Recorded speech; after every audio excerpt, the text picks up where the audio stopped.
ইউনূস সরকারের সকল কর্মকাণ্ড মুখ থুবড়ে পড়ছে।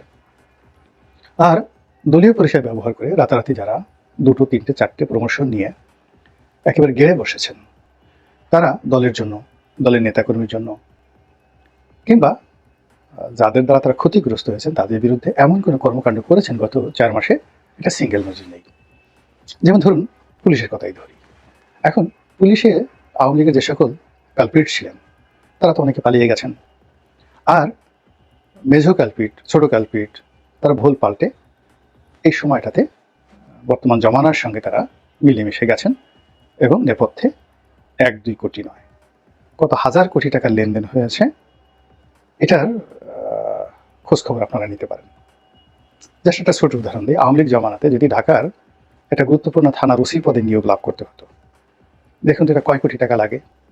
কিংবা সীমান্ত কতগুলো জায়গা আছে, যেমন কক্সবাজারের ওসি, সদর থানার ওসি, টেকনাফের ওসি, তারপর সেই ভোমরা স্থলবন্দরের ওসি, তারপর বেনাপোল থানার ওসি, এই ওসিগুলো পোস্টিং পেতে কত কোটি টাকা লেনদেন হতো। এখন এই সময়টাতে যে এই নিয়োগ বদলিগুলো হচ্ছে, এগুলো কি ফেরেশতা জিবরাইলের হুকুমে হচ্ছে নাকি আজরাইলের হুকুমে হচ্ছে? এখানে কি লেনদেন হচ্ছে না? 2 নম্বর হলো যে আপনি কতজন মানুষকে বাদ দিয়েছেন।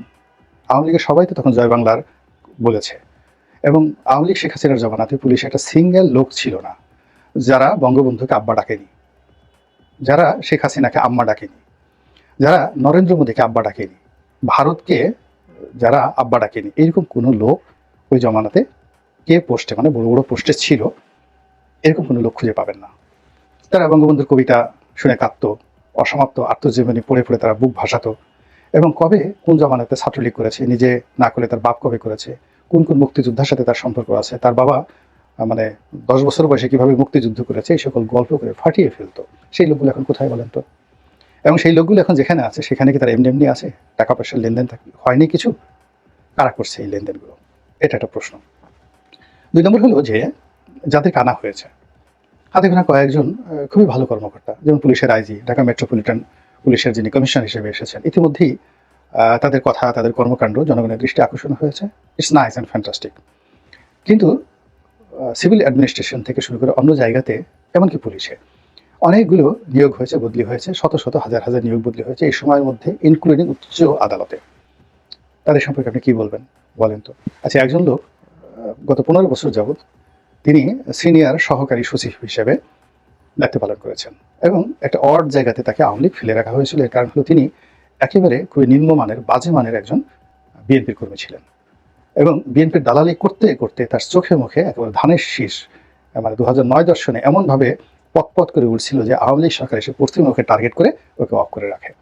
গত 15 বছর যাবৎ আওয়ামী লীগ যাকে অফ করে রেখেছে, কোনো পদ দেয় নাই, পোর্টফোলিও দেয় নাই, এই লোকটি ওখানে থেকে থেকে নিউমোনিয়া হয়েছে, ব্রঙ্কাইটিস হয়েছে, এবং সে বিএনপির নাম ভুলে গেছে, এবং তারেক রহমান সাহেব, বেগম জিয়াকে গালাগাল করছে, শুধু তাদের কারণে আমার এই জীবনটা শেষ হয়ে গেল, আমার এই চাকরি আর জীবনে করবো কি। সে আওয়ামী লীগকে আব্বা ডাকার জন্য, শেখ হাসিনাকে মা ডাকার জন্য চেষ্টা করেছে, কিন্তু এইরকম অপদার্থ, এরকম দলবাস লোককে আওয়ামী লীগ নিতে চায়নি। আওয়ামী লীগ ভাগ্য ভালো তার চাকরিটা রেখে দিয়েছে। আবার কিছু কিছু লোক বিএনপি জমানাতে একেবারে রীতিমতো ক্রিমিনাল অ্যাক্টিভিটিসে জড়িত ছিল, তাদের ঘুষ, দুর্নীতি, খুন, খারাপি, রাহাজানি বিভিন্ন বাহিনীতে এবং পুলিশে, এদেরকে চাকরিচ্যুত করেছে আওয়ামী লীগ।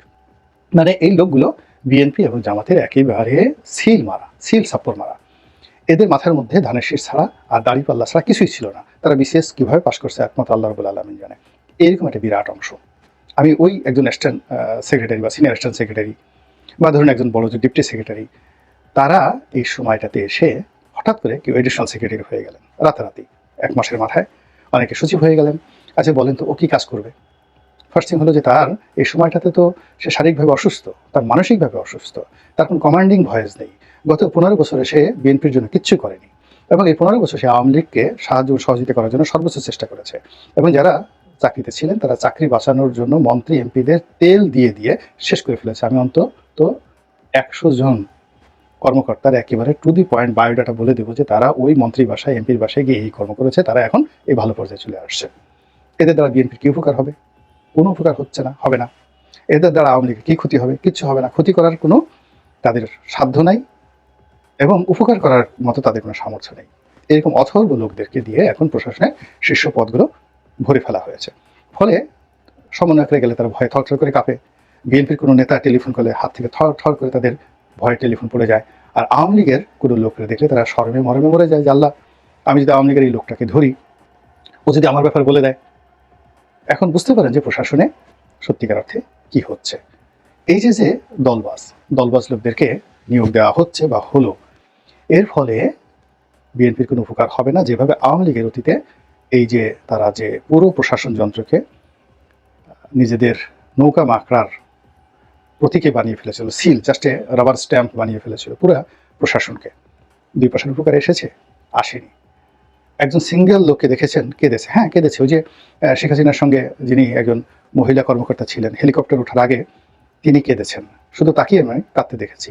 আর এই যে এত মানুষ যারা এই 15 বছর ধরে শেখ হাসিনার রক্ত ক্যান্সারের মতো শুষে শুষে খেয়েছে, যারা 15 বছর ধরে এই জাতির সমস্ত অর্থ বিত্ত তারা ঘুষ দুর্নীতির নামে তারা একেবারে লেহন করে খেয়েছে, ব্যাংক লুট করেছে, বিমা লুট করেছে, রাজুকের প্লট বাগিয়ে নিয়েছে, তারপরে শেষে কি না করেছে, দেশে বিদেশে বেগম পাড়াতে সম্পদের পাহাড় গড়ে তুলেছে। একটা সিঙ্গেল লোক খুঁজে বের করেন তো প্রশাসনে যারা বলেছে যে আমি আওয়ামী লীগ করতাম, যে শাস্তি হয় হোক, আমি চাকরি থেকে রিজাইন করলাম, অথবা আমার কোনো আফসোস নেই, এরকম একটা সিঙ্গেল লোক দেখেন। অথবা কেউ জয় বাংলা বঙ্গবন্ধু, ওই যে একটা তাবাসসুম, ও তো জাস্ট চাকরিতে জয়েন করেছে।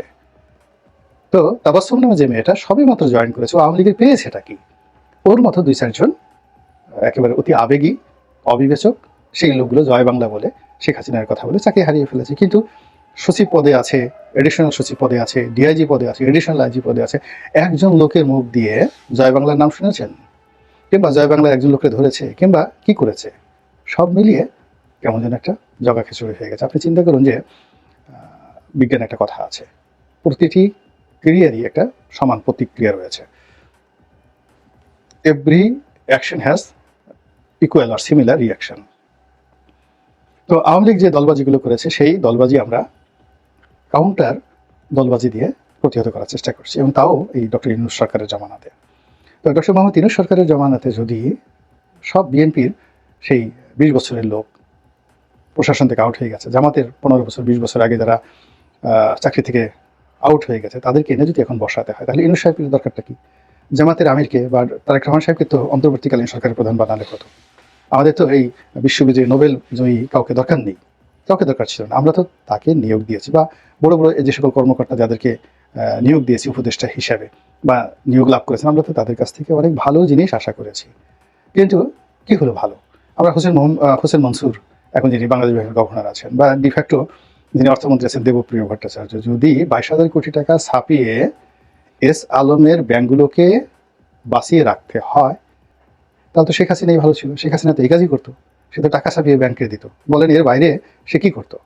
আপনি তো সেই কাজগুলোই করছেন। উল্টো যে ভুলগুলো করছেন, এই S Alam, Beximco, Bashundhara, NASA group থেকে শুরু করে এই বড় বড় শিল্প কলকারখানাতে অন্ততপক্ষে আওয়ামী লীগের যদি প্রথম সারির 50 জন শিল্প উদ্যোক্তা ধরেন, এদের প্রতিষ্ঠানে 10 লাখ লোক কাজ করে।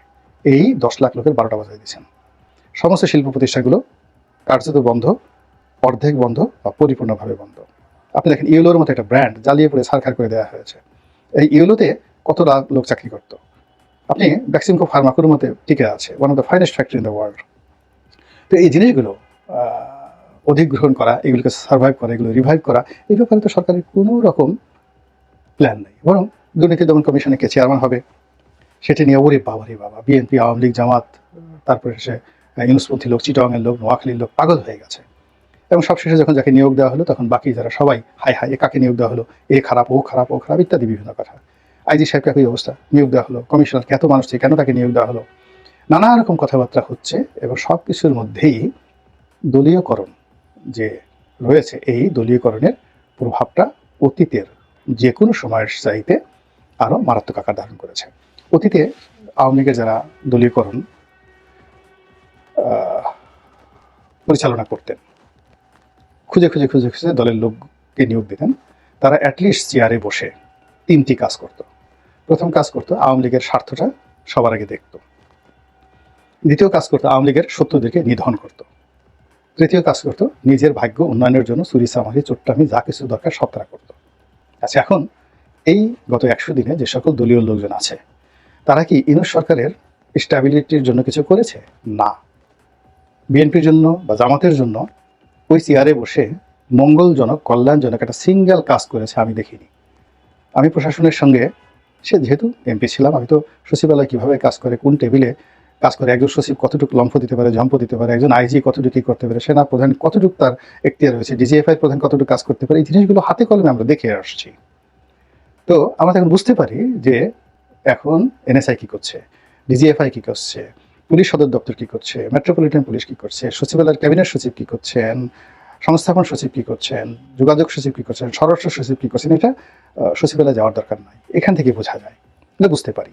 সেখান থেকে মনে হয় না তো যে ওখানে যারা বসেছেন তারা কেউ এ যাবৎকালে বাংলাদেশের জন্য যুগান্তকারী কিছু একটা করেছেন, ইউনূস সরকারের জন্য যুগান্তকারী কিছু একটা করেছেন, অথবা বিএনপির জন্য কিছু করেছেন, জামাতের জন্য করেছেন। তাহলে কি হলো? যেই লাউ সেই কদু তো হলো না। আগে যেটা লাউ ছিল এখন এটা পচা কুমড়া হয়ে গেছে, গান্ধা কুমড়া হয়ে গেছে দলীয়করণ। আপনি তো জানেন যে কুমড়া পচলে খাওয়া যায় না। যদি লাউ পচে যায় ধরা যায়, কিন্তু কুমড়া যদি পচে যায় এটা একেবারে এর যে চেহারা সুরত একেবারে কি বলবো, আমাশয় হলে মানুষের বিষ্ঠার যে রং হয়ে যায় ওই রকম বিজলা বিজলা হয়ে যায় কুমড়া পচলে। তো এখন এই যে বর্তমান জামানাতে যে দলীয়করণগুলো হচ্ছে, দলীয়করণের ভিত্তিতে বিভিন্ন জায়গাতে যে নিয়োগগুলো হচ্ছে, এগুলো সব কুমড়া পচা হয়ে গেছে। এবং এই কুমড়া পচার দুর্গন্ধে চারিদিকে শুধুমাত্র দুর্গন্ধ ছড়াচ্ছে, কারো কোনো উপকার হচ্ছে না। পুরো ব্যবস্থা, রাষ্ট্রীয় ব্যবস্থাটা বলতে গেলে মুখ থুবড়ে পড়েছে। যদি এখান থেকে বাঁচতে হয়, ডক্টর মোহাম্মদ ইউনূসকে বা তারেক রহমান সাহেবকে বা জামাতের আমিরকে আগে প্রতিজ্ঞা করতে হবে, আল্লাহর ওয়াস্তে কোরআন শরীফ হাতে নিয়ে প্রতিজ্ঞা করতে হবে যে আমি বিচারালয়ে কোনো দলবাজ লোককে নিয়োগ দেব না। বিএনপি, জামাত, আওয়ামী লীগ কোনো নামগন্ধ আছে, শুধুমাত্র যারা আমলা হওয়ার জন্য যাদের জন্ম নেওয়া হয়েছে, বিচারক হওয়ার জন্য জন্ম নেওয়া হয়েছে, ভালো ছাত্র, যার দ্বারা দেশের উপকার হবে, যার প্রতি আল্লাহ রহমত বরকত আছে, এইরকম লোককে আমরা নিয়োগ দেব। আমরা আমাদের আত্মীয় স্বজন, আমার ভাইয়ের ছেলে, আমি তাকে কোনো সরকারি পদে নিয়োগ দেবো না, আমার বান্ধবীকে আমি নিয়োগ দেবো না, আমার বন্ধুকে আমি নিয়োগ দেবো না, আমার বাড়ির পাশে বাড়ি তাকে আমি কোনো নিয়োগ দেবো না। এই প্রতিজ্ঞা যতক্ষণ পর্যন্ত না করতে পারে ততক্ষণ পর্যন্ত ওই যে কুমড়া পচা দুর্গন্ধ এসে আপনার আমার মস্তিষ্কে, সব মানুষের মস্তিষ্কে ওই কুমড়া পচা ঢুকে যাবে। তখন আর মানুষ চারিদিকে শুধু পচা কুমড়া এই জিকির শুনতে পাবে এবং চারিদিকে শুধু কুমড়া দেখতে পাবে, পচা কুমড়া দেখতে পাবে, আর কিচ্ছু দেখতে পাবে না। আল্লাহ আমাদের সবাইকে হেফাজত করুন, রক্ষা করুন। আসসালামু আলাইকুম ওয়া রাহমাতুল্লাহি ওয়া বারাকাতুহু।